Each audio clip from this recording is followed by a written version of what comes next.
Les films sur l'école s'enchaînent au cinéma et les salles sont pleines. Un succès qui peut surprendre, surtout que la plupart ne sont pas vraiment des comédies. On en parle avec nos invités.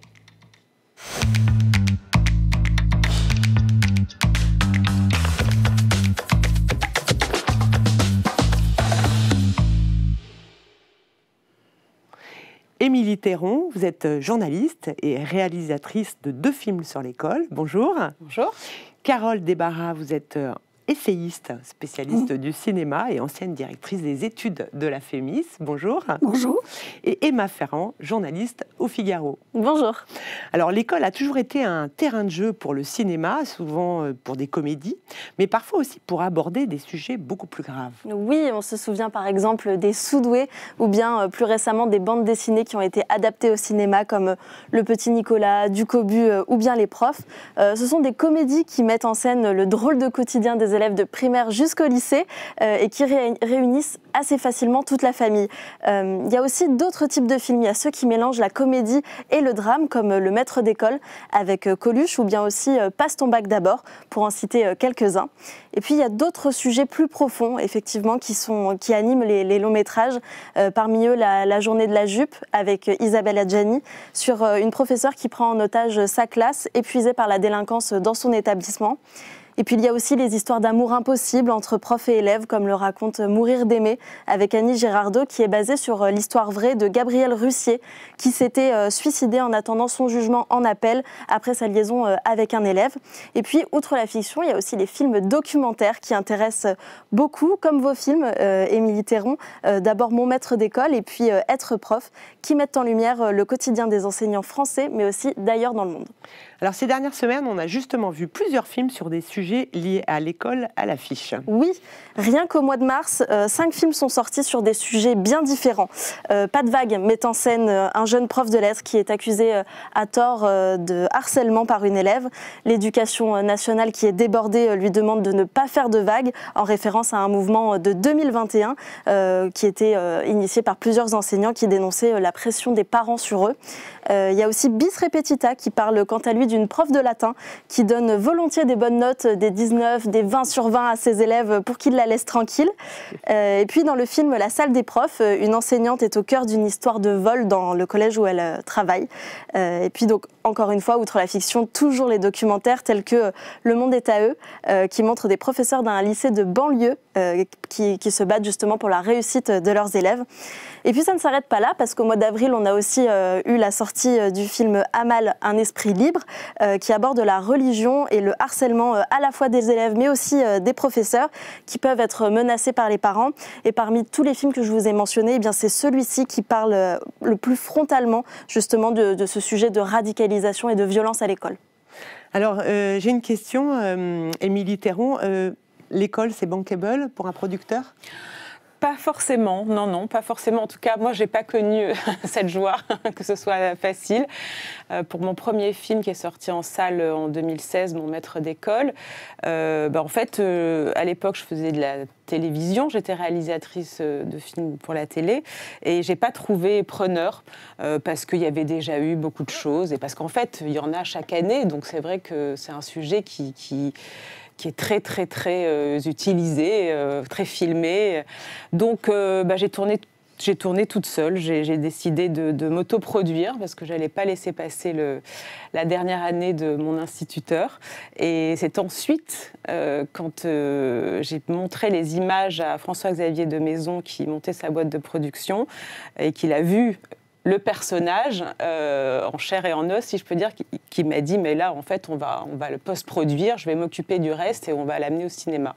C'est le coup de foudre, c'est sa rencontre avec le professeur qui a fait que le film... Vous avez filmé un instituteur qui prenait sa retraite. Sa retraite, oui. Mon instituteur de village que j'ai connu, qui m'a élevée, parce que donc, en partie, je considère qu'il m'a élevée, et que j'ai retrouvé 35 ans après pour sa dernière année, et que j'ai voulu filmer parce qu'il m'a laissé, il m'a aidé à grandir, et il a une singularité, c'était un homme très très généreux qui nous a beaucoup apporté, et je voulais que sa pédagogie et ce qu'il nous avait transmis reste. Voilà, c'était un hommage à cet homme et au professeur forcément Vous avez fait aussi un documentaire sur les écoles un peu du bout du monde, en filmant en Sibérie, au Bangladesh. Là aussi, c'était difficile de trouver un producteur?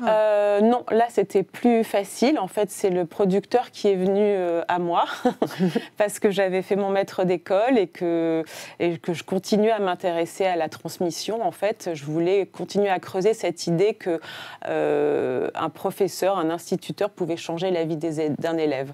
Et donc là, je l'avais fait dans les Cévennes et maintenant j'avais envie de... Je me disais, si Maître Burel a changé ma vie, qu'est-ce que ça doit être dans des pays où l'éducation est inaccessible ou très difficile pour les enfants, et à quel point un enseignant peut faire basculer et ouvrir des horizons nouveaux à un enfant. Et donc Barthélémy Fouja, qui est producteur, avait ce projet-là. Moi, je l'avais aussi par ailleurs, et on a mis nos forces en commun et on a fait ce film.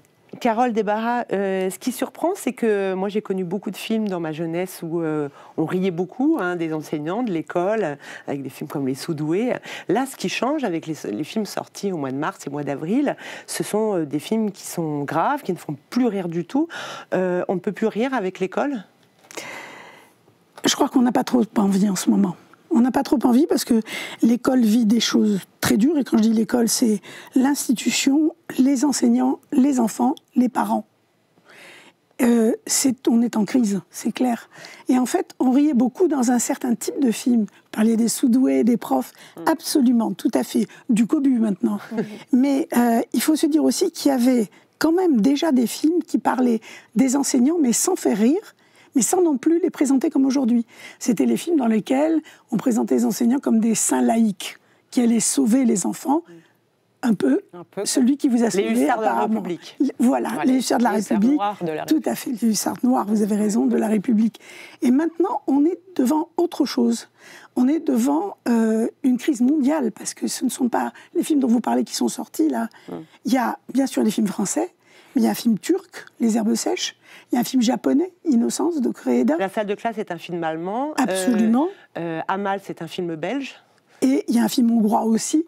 Donc là, dans les 6 mois, on a eu des films qui, depuis 2-3 ans, dans le monde entier, se préparent sur le sujet et qui parlent souvent, pas toujours, mais souvent, de la désagrégation de l'école. Et en fait, si on aura l'occasion, je pense, de reparler de Pas de vague ou de La salle des profs, ce sont des films dans lesquels le prof est un martyr. C'est plus un saint laïque. C'est un martyr. Il est en proie à des accusations injustes, la plupart du temps, dans plusieurs films. Et ce qui est terrible, c'est qu'il est de plus en plus esseulé et lâché par ses collègues, la hiérarchie, la société. Donc on ne rit pas, non. Emma, ces films marquent les esprits, et puis certains plus que d'autres. C'est le cas des choristes, dont on fête les 20 ans. Alors, retour un peu sur cette success story. Alors, je ne suis pas sûre que Christophe Baratier, le réalisateur des choristes, imaginait un tel carton. Alors, pour ceux qui seraient passés à côté du phénomène, les choristes, c'est l'histoire de Clément Mathieu, un musicien raté qui commence un nouveau poste de surveillant dans un internat pour garçons. L'intrigue, elle se déroule à la fin des années 40 et elle met en lumière le destin de ces enfants qui ont évidemment des situations familiales un petit peu difficiles et pour qui le chant devient une échappatoire qui leur apprend à mêler à la fois la rigueur et à la fois la cohésion. L'année de sa sortie, le film a obtenu 2 Césars, un pour la musique et l'autre pour le son. Il a aussi été nommé aux Golden Globes et 2 fois aux Oscars pour le meilleur film international et la meilleure chanson. Car dans Les choristes, ce qui a marqué les esprits, outre la tête d'ange de Jean-Baptiste Monnier, ce sont les chansons composées par Bruno Coulet. Vois sur ton chemin est la plus célèbre, on l'écoute.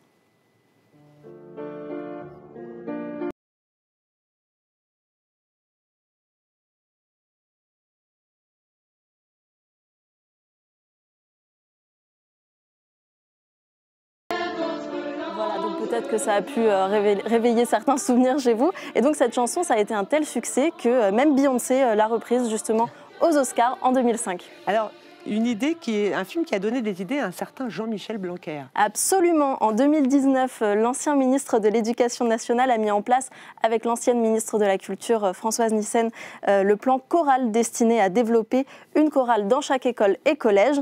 Un plan qui visait, je cite, à développer l'écoute mutuelle, contribuer à l'égalité d'accès à la culture, et favoriser différentes formes de mixité, que ce soit au niveau du genre, au niveau des âges ou aussi au niveau du niveau de culture musicale.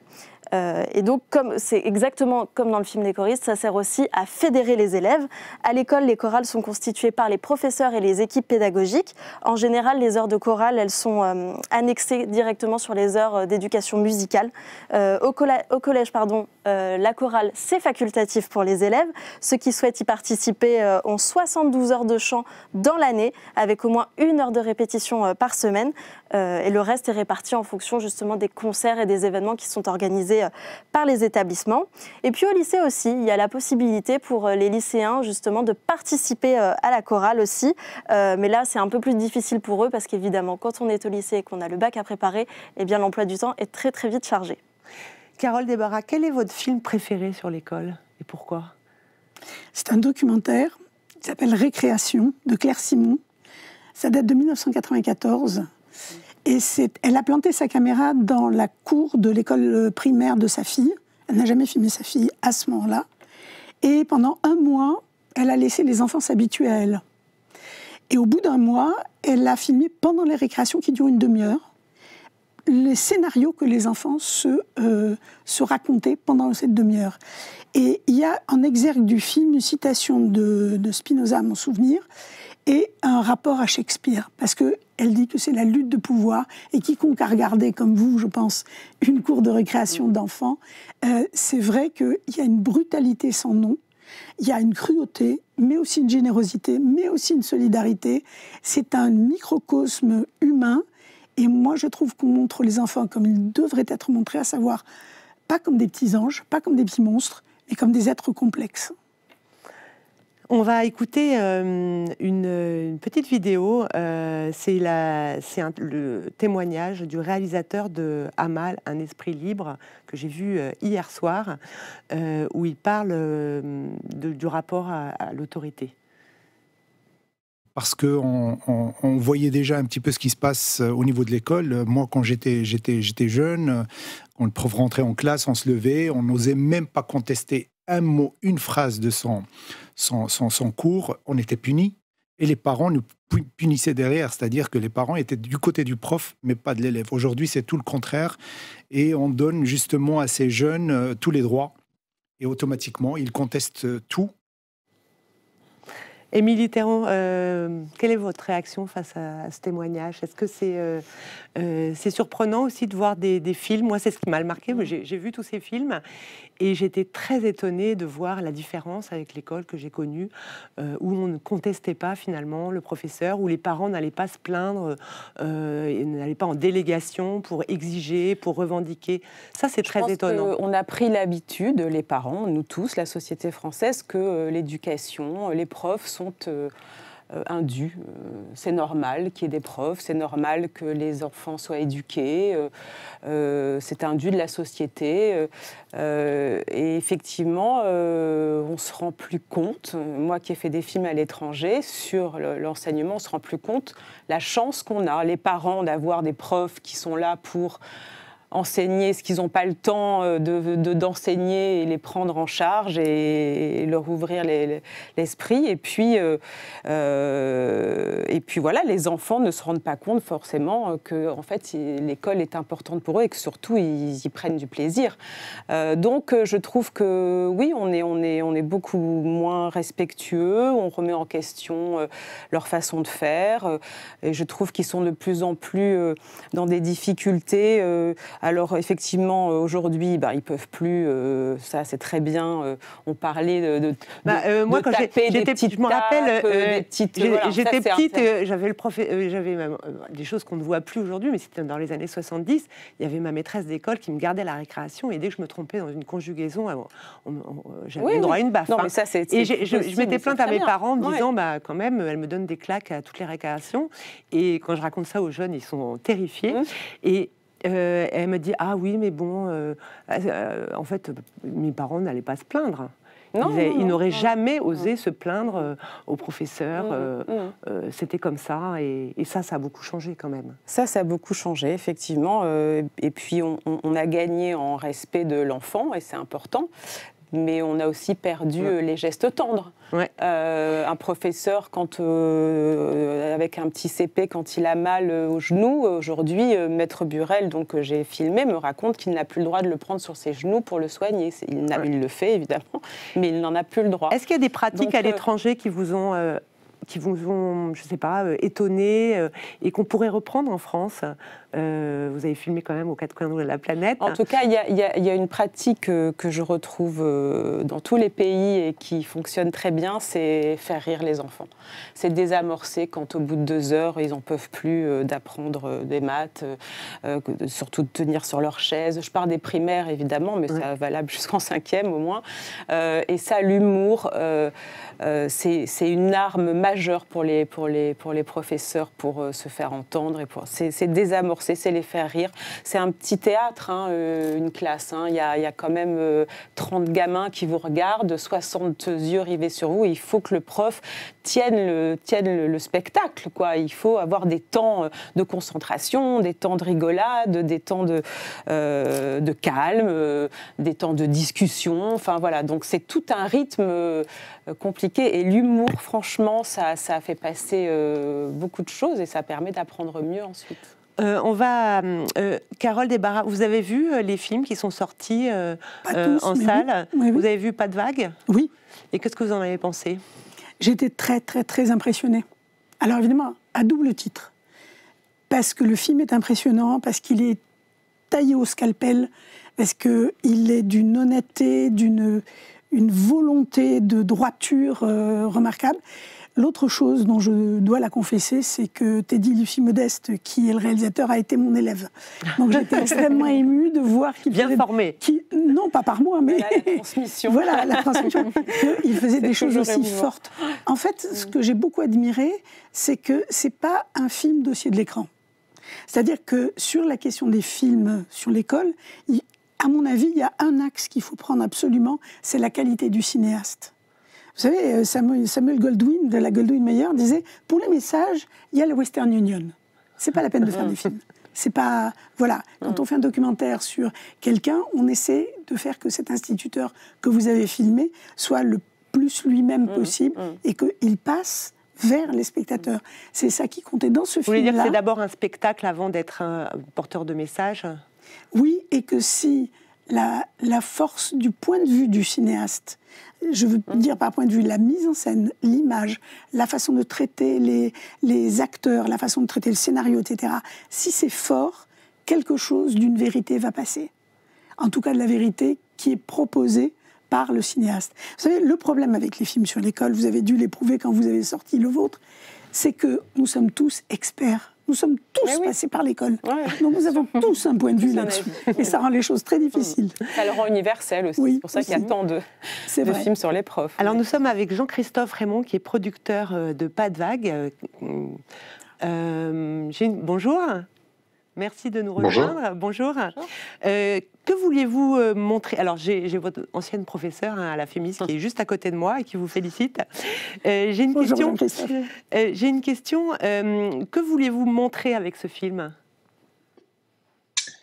Alors, qu'est-ce que le réalisateur voulait montrer? Il voulait raconter une expérience qui lui est arrivée, car Teddy, en plus d'avoir été enseignant d'avoir été étudiant à la FEMIS, et surtout professeur en exercice, il reprend là le professeur en collège en septembre, et il voulait faire part de l'effondrement de l'institution éducation nationale, ce qui correspond tout à fait à ce que vous montriez du réalisateur du film Amal, qui décrit que les problèmes qui restaient avant au bord de l'école sont maintenant dans la classe, sans aucune protection, ni pour les professeurs, ni pour les élèves, et que le droit de parole des professeurs ou des élèves n'est pas entendu. Est-ce que le film connaît un succès en salle? Oui, le film va faire 400 000 entrées. ce qui pour un film politique et dur sur l'école est un succès. D'ailleurs, moi qui les ai vus en salle cette semaine et la semaine dernière, j'ai été très étonnée des salles pleines, en fait, pour des sujets aussi graves. C'était vraiment... Enfin, honnêtement, je ne pensais pas. Est-ce que ça vous a étonné, ce succès ? Oui et non. Malheureusement, le film tombe dans une actualité presque quotidienne ou toutes les semaines sur des événements sur l'école, mais pas que cette semaine, mais depuis des mois.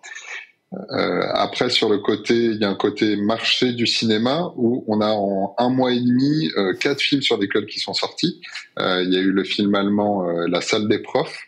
Il y a eu notre film. Il y a Amal qui est sorti juste après. Il y a encore un autre film qui est sorti.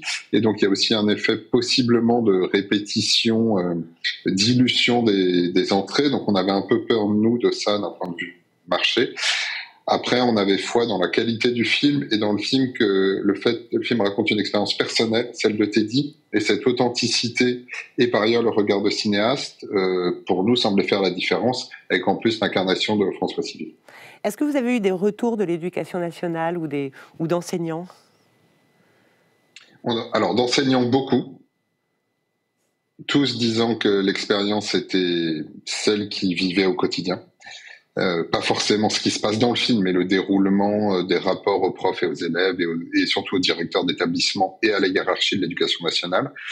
Et malheureusement, on aurait aimé on a essayé d'entrer en contact avec l'éducation nationale, le ministère de l'Éducation nationale, et on sait qu'ils ont demandé à voir le film, mais on n'a jamais eu de retour. Et évidemment, on aimerait que ça puisse entamer un dialogue et surtout une prise de conscience, j'imagine ils ont, mais voilà, sur ces situations.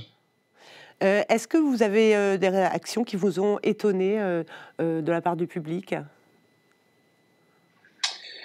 Non, si, en fait, il y a un élément qui était super, c'est que il y a 3 types de publics qui sont venus sur le film, ce qui n'est pas toujours le cas.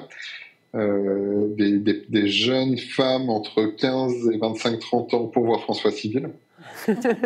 Un public dit parents, même des femmes plus âgées, hein, j'avoue. Hein.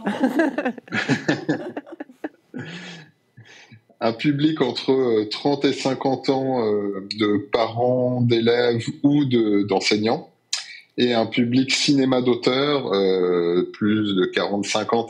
Et en fait, la plupart des salles, il y avait ces 3 publics. Et ça, c'est très chouette de pouvoir toucher un public différent sur un film qui a un propos politique réaliste sur l'école. Oui, c'est ça qui est assez surprenant, c'est de voir.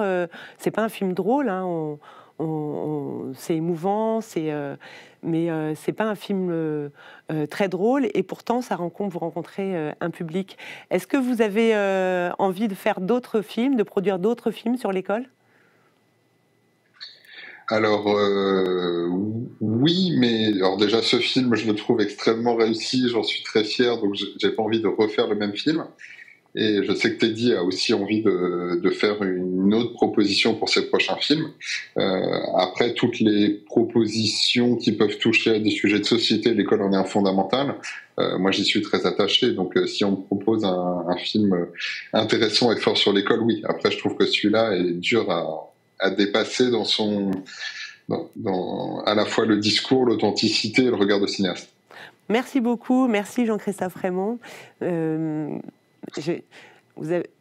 Alors, Émilie Théron, ça vous donne envie de faire de nouveaux films sur l'école ?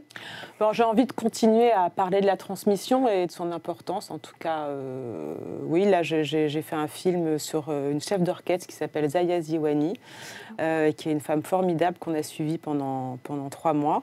Et finalement, je me rends compte que je suis cette idée que en transmettant à des enfants, on peut changer leur vie. Enfin, ça paraît tellement banal, mais quand on le touche du doigt et qu'on le voit et qu'on le filme et qu'on voit le regard de l'enfant, c'est très galvanisant. Et voilà, donc avec Zaya aussi, elle transmet la musique, elle transmet aux enfants des ruralités l'accès à la musique classique dans les banlieues. Et voilà, c'est comme ça qu'on ouvre des destins, quoi, que des enfants qui viennent de quartiers populaires ou de campagne peuvent un jour s'imaginer être chef d'orchestre et peut-être y arriver. Carole Desbarras, vous êtes fière de votre élève ?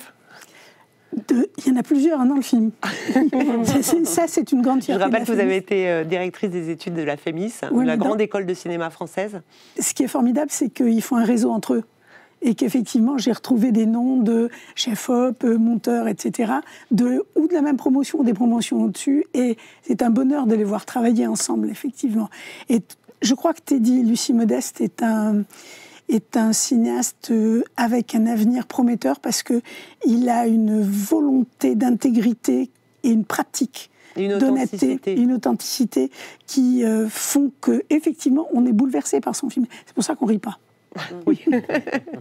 Merci beaucoup. Merci Émilie Théron, merci Carole Desbarras, merci Emma Ferrand.